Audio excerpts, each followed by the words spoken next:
The hard facts from CNN News 18, Federal Bank Prime Time Studios. Viewers, it's a big story.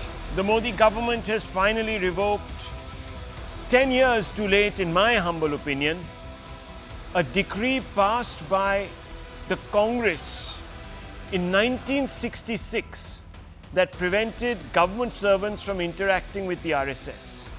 The decree was issued by former Prime Minister Indira Gandhi's government after the Jan Sangh, which is a forerunner to the present-day BJP, led a major anti-cow slaughter campaign against the government of Indira Gandhi. It was a massive protest, and Indira Gandhi reacted by issuing this decree. Now, the lifting of this ban allows once again government employees, bureaucrats essentially, to participate in RSS activities. The ban imposed by Indira Gandhi, as I told you, by the Indira Gandhi-led government in 1966, was to protest the government's point of view against what they believed were belligerent tactics deployed by the Jan Sangh. The Jan Sangh, viewers, as you know, as I just explained, was the precursor to the BJP. It was founded by Shyama Prasad Mukherjee and, of course, had members like Atal Bihari Vajpayee, Advani, many others that you are seeing and have perhaps even had the pleasure of hearing talk and speak over the last few years as the BJS turned into the BJP. Now, the ban was imposed as the RSS did not endorse constitution or the tricolour. So, somehow that agitation led the Indira Gandhi government to extend its ambit and bring in the RSS.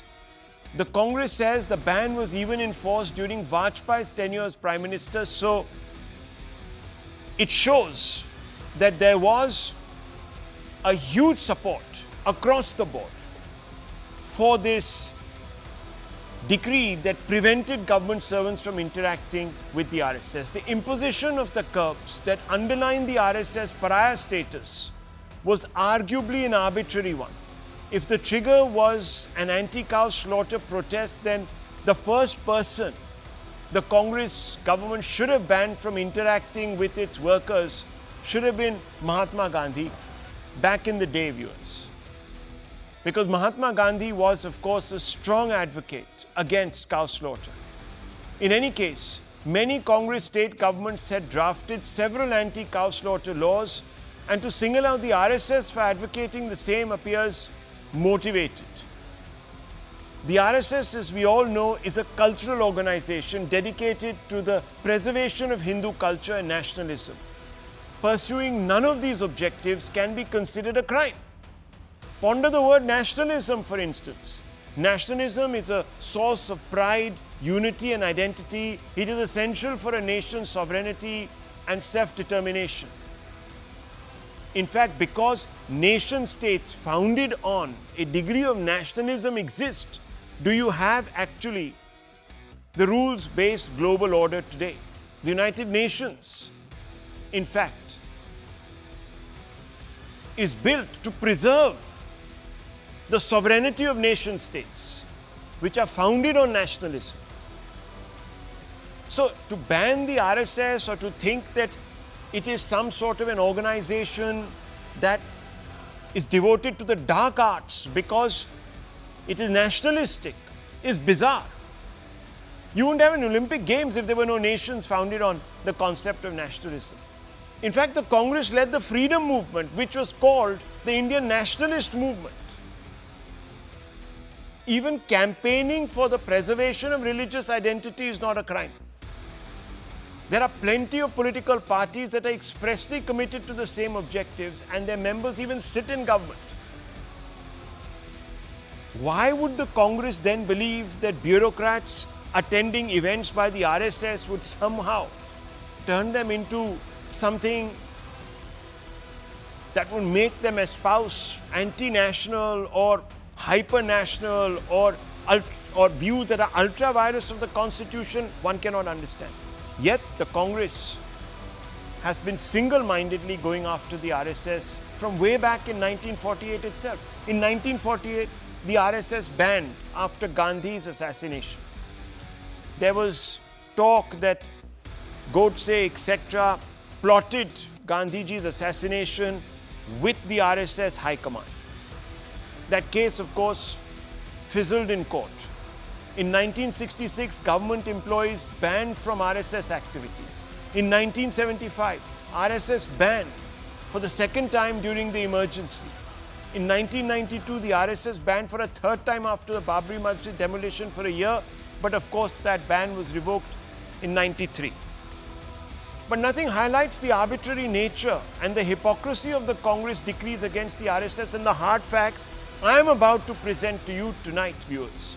The hard facts will also prompt us to ask whether the Congress publicly rebukes the RSS because of its electoral compulsions that drive it to practice minority appeasement politics. And if so, wouldn't the Congress party stand accused of demonizing the RSS by design? What are these hard facts? And the hard facts I always bring to you, viewers, so you can get closer to the truth and separate the wheat from the chaff. Fact from fiction.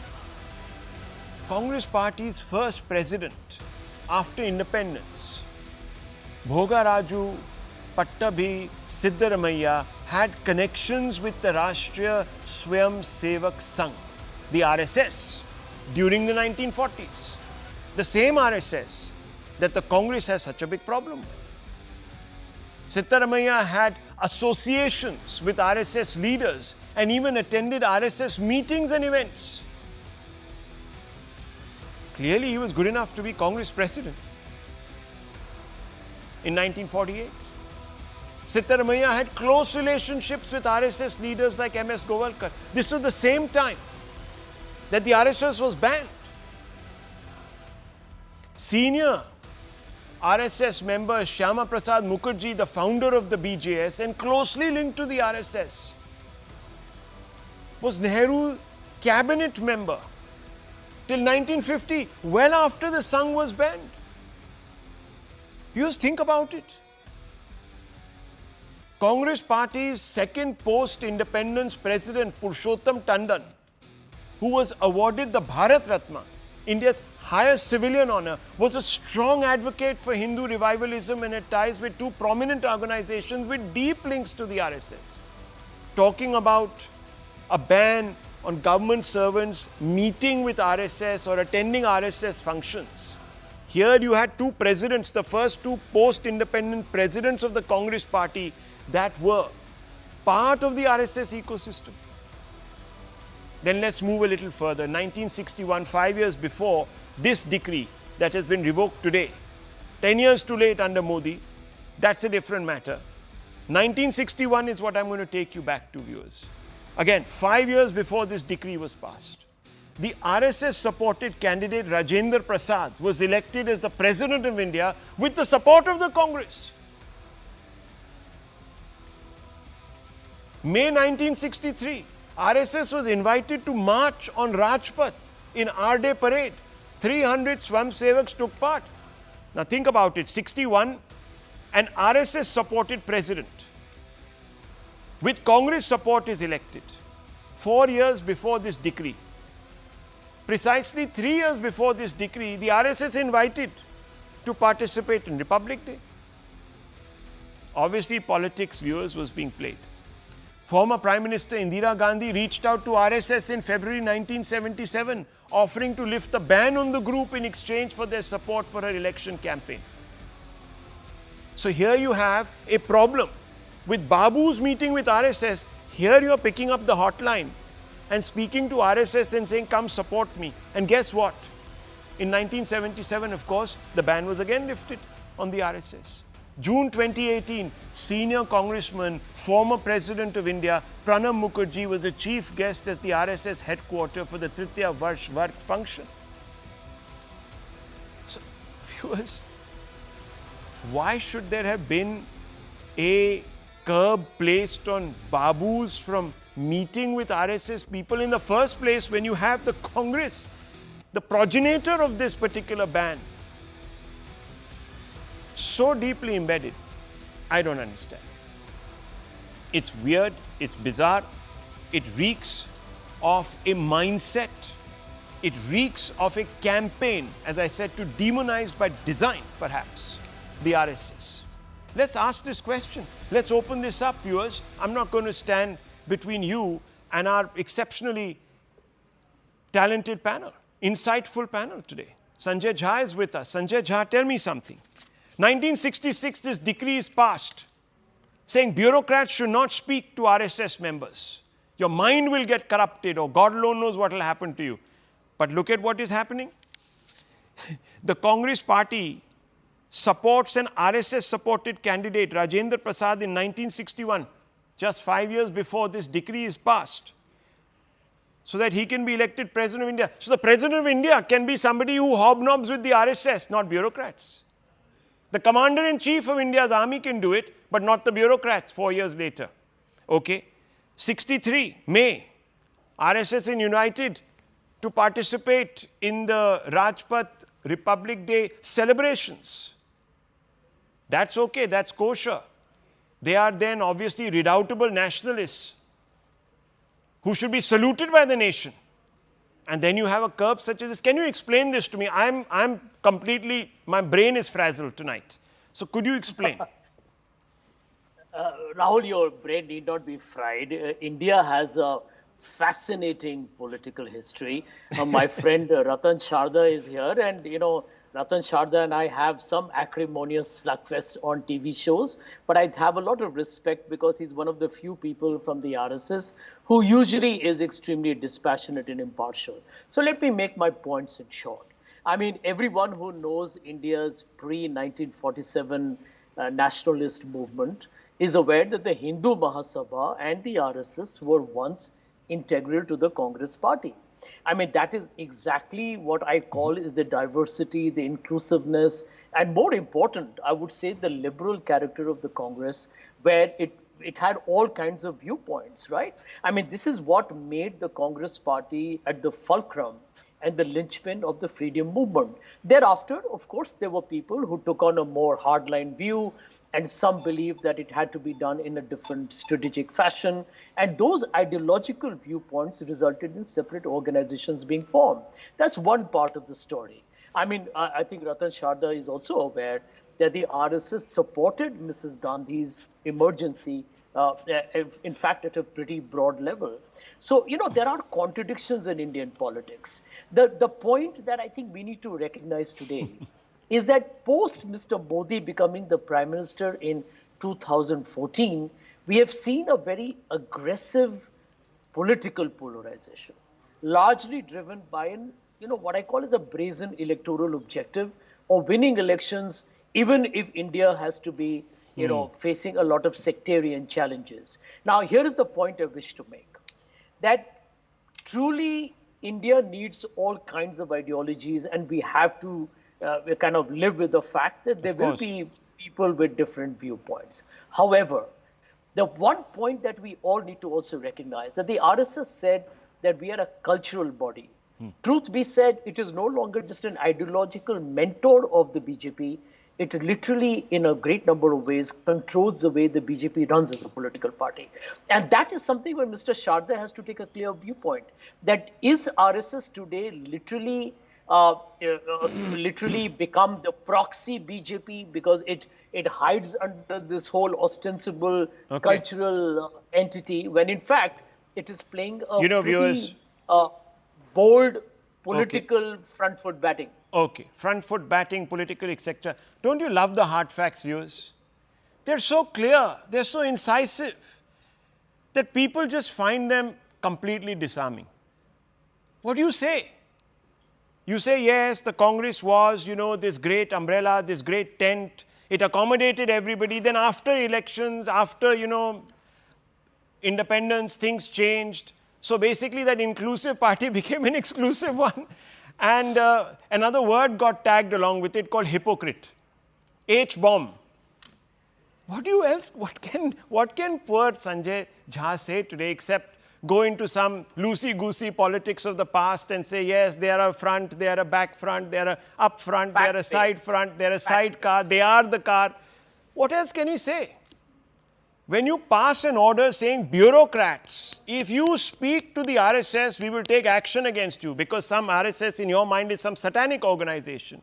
And then when they propose a presidential candidate and you go running supporting it, so the presidential candidate can have deep affiliations with the so-called satanic organization. He becomes the president with the Congress party's support, but bureaucrats can't.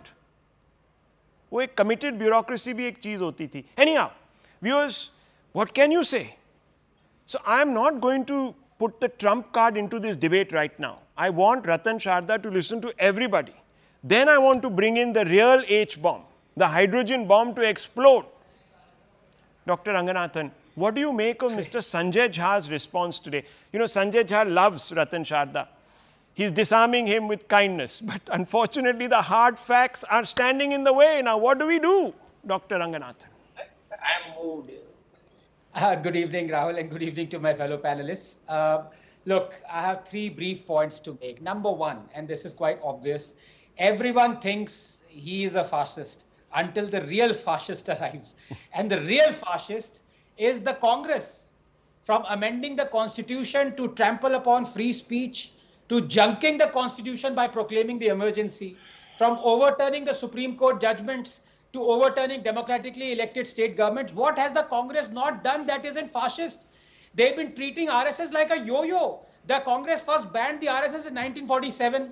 The ban was lifted by Sardar Patel when he himself wrote to Nehru that the RSS was not involved in the assassination of Mahatma Gandhi.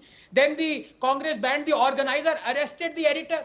It was the RSS then that was invited to take part in the Republic Day parade in 1963 by none other than Jawaharlal Nehru in appreciation of their work during 1962 Indo-China War.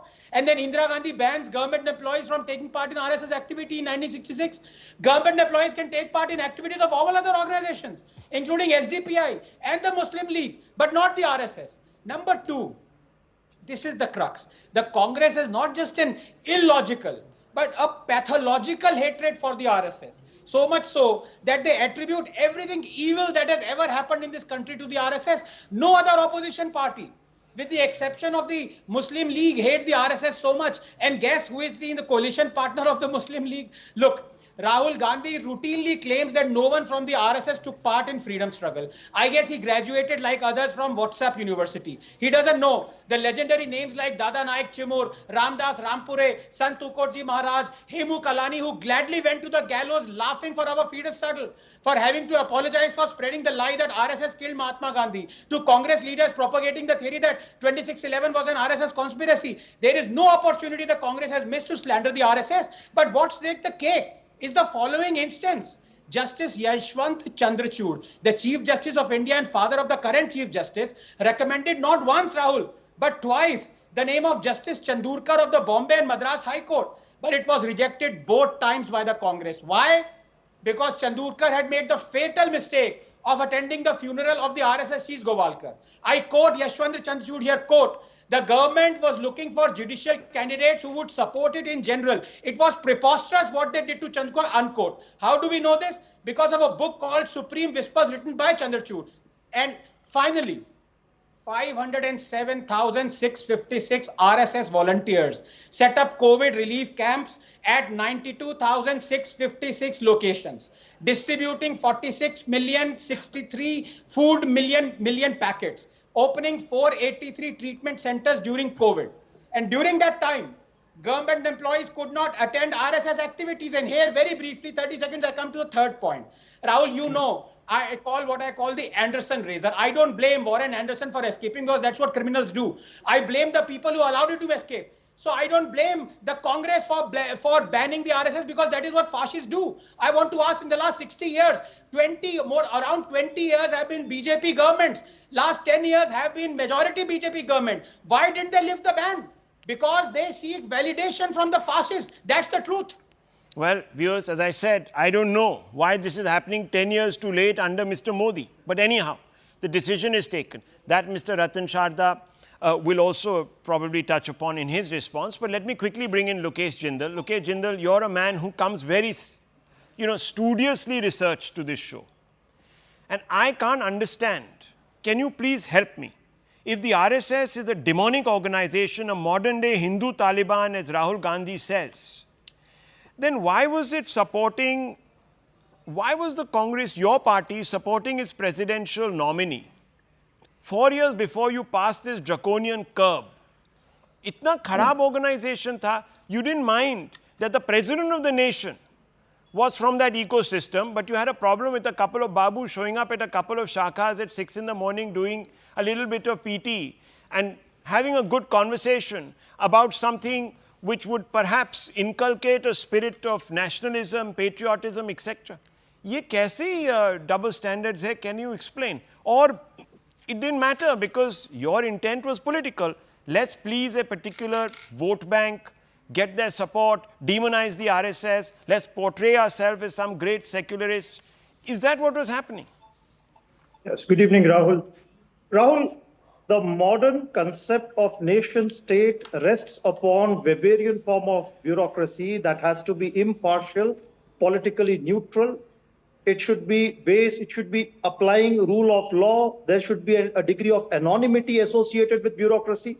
The moment you have a bureaucracy that has its own political leanings, at that point of time, you cease to be a modern nation state. You go back to the medieval times when you had a theocratic state system. If you're talking about RSS, it has an idea of India, a very much a political entity, although it claims that it restricts itself to socio-cultural activities. But yes, if you look at the complete doctrine on which the RSS is based upon, it is political, got to do with idea of India, idea of state. So any bureaucrat, as per the Central Services Code of Conduct Rules 1964, if any bureaucrat who indulges in any form of affiliation towards any political ideology, be it Congress, be it RSS, be it left communist, be it any ideology. So it is very much a violation of Code of Conduct rules, and an action is taken, departmental action is taken against it. Because this bureaucracy, it has to act within the confines of law, administrative law. It has to apply the legal, administrative. Right. It is very much the Got part it. of the Got the apparatus. point. Got the point. Very well made point, except that you've forgotten that there are many urban Naxals. That there are many people from the Hurriyat who are getting government jobs. If you please, separatist organizations, viewers. Anyhow, Ratan Sharda, how would you like to respond? It's okay. Those also Mr. Modi actually cut off. But nonetheless, thank goodness he did that. That was really something that opened all our eyes. But there were grandchildren, children who were getting taxpayer money, my dear viewers, so that they could actually talk about the breakup of India and Azadi for Kashmir. Can you imagine, viewers? Anyhow, Ratan Sharda ji, how do you respond to both? In fact, all three, Sanjay Jha, Lokesh Jindal and Dr. Ranganathan. Dr. Ranganathan, of course, has his point towards the end. He said, why did it take so long? Quick responses, sir. Well, on one side, I've got a very surprisingly pluralist Sanjay Jha, who generally tries to bash up every opposition as an ex-congressman. On the other side, I've got very sophisticated arguments from Mr. Lokesh Jindal because it doesn't have a content. So he's trying to cover it up with sophistication. First of all, Indian sense of nationhood is not the 300-year-old nation-state concept of Western world. We are a nation. We are a geocultural nation since 6,000 years. It is mentioned right from Rig Veda to all of the texts where we say that this is a nation right from Himalayas to Sindhu Sagar, that is Indian Ocean. So our concept of nation is very different from the West. So let us not try to compare it with Westphalian. That is why you come with the idea of Nazism and all that, because our nationhood is not that way. We haven't gone and tried to expand our nation, nation the way West has done. Secondly, Mr. Jha, just one correction, he can have his views. I am fine with his pluralist view. He said RSS supported emergency. I'm very sorry. RSS, 90% of the people arrested during emergency were RSS people. All the underground work of opposing emergency was done by RSS. Don't quote one letter from Mr. Balasaheb Devras. I will also tell you, when the election was about to be declared, government emissaries came to RSS saying, You support us, we will remove your ban. The RSS said nothing doing, we are fine as we are, we'll take care. Now, the other point that you're making, Mr. Jindal talked about, you talked about the way Congress has been purged. I'll give you an example. Purushottam Das Tandino talked about you. There is also Mr. J.B. Kripalani, hardcore congressman, in fact, much more ideologue than anybody else can today be. He was also thrown out. We had question of Charan Singh. This not many people know. Charan Singh opposed Nehru in the meeting where Nehru wanted to bring in the socialist model of Russia, where he wanted to nationalize the land and you have cooperative farming. He came with facts and all. Within 5 minutes, you are told to shut up and said, anybody wants to say anything? They said, no. He said, you can go and your position, you if you want anything else, leave Congress. So you have purged the people, then you say I'm liberal. Anand has given many other examples. And you must remember, Indira Gandhi visited Vivekananda Rock Memorial as soon as she got time, and she stood with RSS volunteers there, visited completely. Not only that, during emergency, she did not ban Vanvasi Kalyan Ashram, she did not ban Vivekananda Kendra. She even asked the governments to give land to Vivekananda Kendra, etc., to build schools because conversion is a big problem there. That is what Indira Gandhi was, despite her outsourcing of the ideology to West, leftists, etc. We had Rajiv Gandhi, who negotiated with RSS, VHP for Ram Mandir. We had PV Narasimha Rao, who had talks with everybody. So here is a polity where BJP, RSS were cooperative in every sense where possible, opposed where it wanted to oppose. And you have continuously demonized RSS. To give an example, 1948, when the act of this banning government, servants and teachers was formed in 1932 by British. Then Dr. Heidegger got the Assembly of Central Province to pass a cut motion to reject that particular bill. It was supported by entire Congress. It was rejected. But still the same bill was used by Congress in 1948 when thousands lost their job. And to go further about the democracy of Congress and pluralism and the hate for RSS, thousands of people died. I don't know, thousands, hundreds, all that, facts were suppressed. Press was allowed to cover it. Pune, Kolhapur, Sangli, they were killed. They were butchered by the Congress supporting goons. And they not only were butchered, they were also made homeless. Their studios were burned. Their business was burned. Okay. That thing again happened in 84. So you have a seed of very strong fascist tendency in Congress with a very open-ended approach of RSS on every issue, on nationhood. We go by taking people along. We have created 38 all-India organizations working in every segment of the society. So by trying to ban, what has happened, the Congress of now has totally gone into hand of JNU loonies. Okay. So the loony left is capturing Rahul Gandhi is trying to force this RSS hate onto them. Okay, very quickly. Yes, Sanjay Jha, you had raised the hand, then Mr. Jindal and Dr. Ranganathan. Yes. Yeah, 3 short points. Point number 1, Rahul, the RSS has already infiltrated the bureaucracy. You see, this is just a formality. I mean, we should take this official fiat as just part of the process. The RSS has captured India's institutions. I can tell you that across the length and breadth of constitutional and democratic institutions of India, the RSS and the Sangh Parivar is already present. I don't think any one of us here has to pretend that we don't know it. Point number 2, look at the number of people who are former judges, former police officers of the IPS, members of the army, forget the media, Bollywood, etc., who have become part of the RSS BJP political ecosystem, right? It tells you that they are deeply entrenched. And therefore, I believe that the opposition, what they're saying what is already known. Okay. And they can do nothing about it because the government has taken a call. A question for Mr. Sharda, though. Why do you think Sharda ji did Mr. Vajpayee? He was the Prime Minister for 6 years.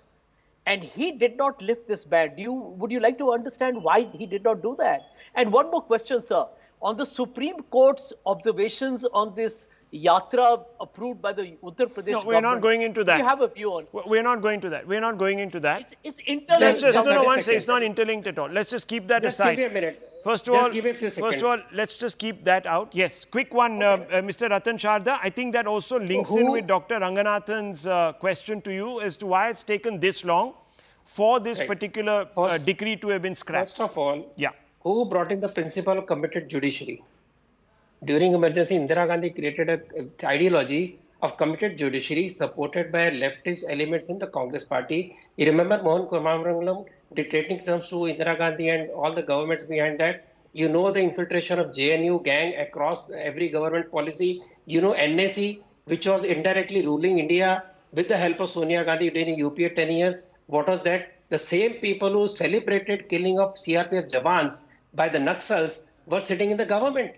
Yeah. And you had the temerity to say that infiltration and all. You should be actually questioning why people are joining RSS in big numbers. They should go to BJP, no? That's a question. That's a question we will ask.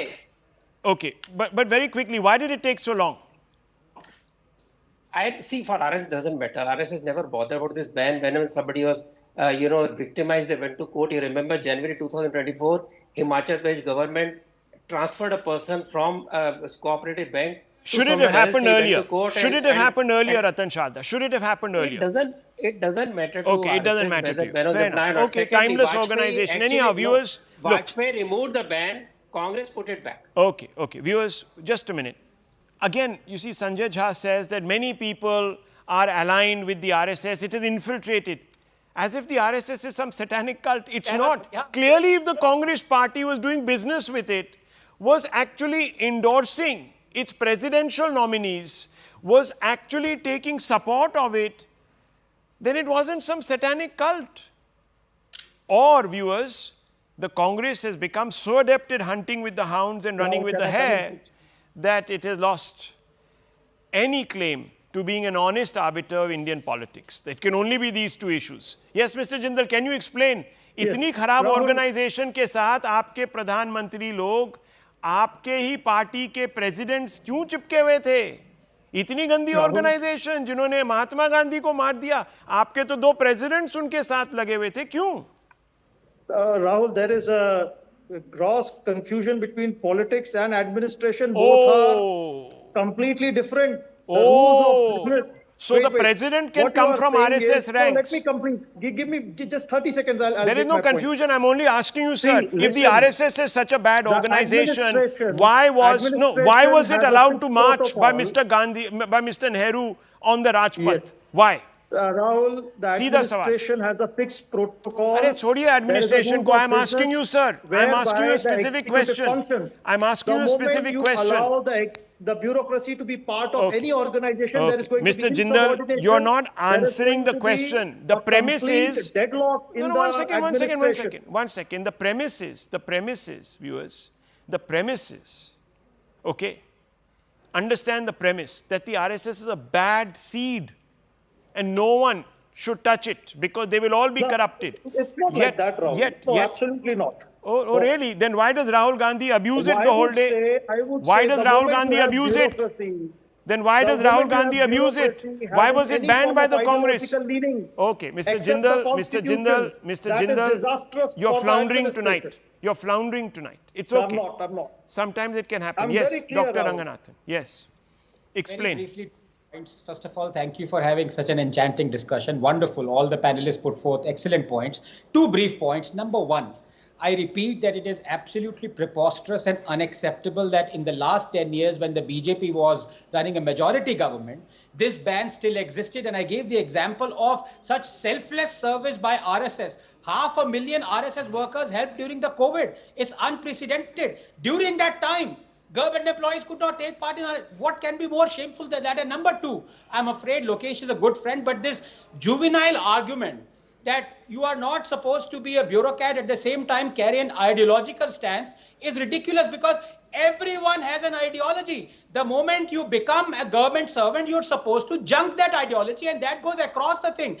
Aren't there religions that profess an political ideology? Darul Harb, Darul Islam, you're supposed to do this. There are religions that do othering. I have my ideology is atheist. I'm going to think like an atheist. Does that mean that the moment I join government service, I'm not supposed to act like an atheist or talk like an atheist? This is ridiculous. This is just to say, to prevent people parameters of right and wrong. Anyhow, viewers, there can be no conflict of interest if you don't act in a particular way. If you begin to act in a particular way, then it's okay. But it's fancy coming from the Congress that appointed, well, members of their organizations to lead states as governors.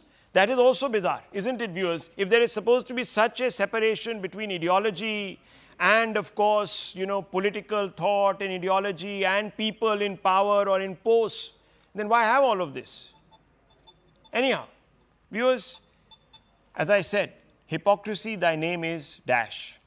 Fill it up, viewers.